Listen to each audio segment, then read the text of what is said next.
Hello everyone, কি অবস্থা সবার, কেমন আছেন সবাই? সেদিন আমি এই সুপার ক্লেগুলো কিনে নিয়ে এসেছিলাম, তো ভাবতেছি কি বানাবো এটা দিয়ে। তো আমার মনে পড়লো আমার কাছে একটি আয়না ছিল, অবশ্য আয়নাটা গোল না। তো ভাবলাম সবাই যেটা করে আমিও সেটাই করি, ফার্স্ট টাইম করতেছি, তো আয়নার উপরেই একটু ক্লে দিয়ে কাজ করি। তো এরপর আমি একটা কার্ডবোর্ড নিয়ে নিলাম। এখন আমি একটা পেন্সিলের সাহায্যে একটা আয়নার শেপ এঁকে নেব। এরপর কেচির সাহায্যে আমি কার্ডবোর্ডটা কেচে নেব। এই যে আমাদের কাটা কমপ্লিট। এখন আমি ঘাম দিয়ে আয়নাটা ফার্স্টেই লাগিয়ে নেব।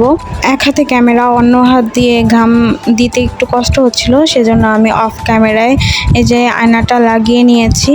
এখন ক্লেগুলো নিয়ে নেব। এখন ক্লেগুলো দিয়ে আমি রং বেরঙের ফুল বানিয়ে নিব।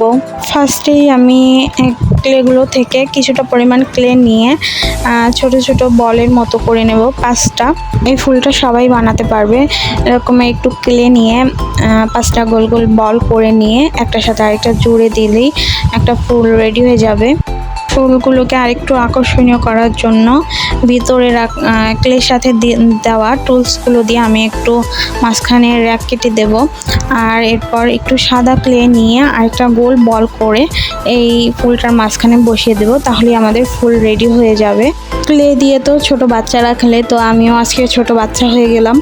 তো আপনারা কারা কারা এই ক্লে দিয়ে কাজ করেছেন, কি কি বানিয়েছেন, সেগুলো অবশ্যই আমার কমেন্ট বক্সে ছবি তুলে দিবেন। এই যে বলতে বলতে আমার অনেকগুলো ফুল বানিয়ে নিলাম।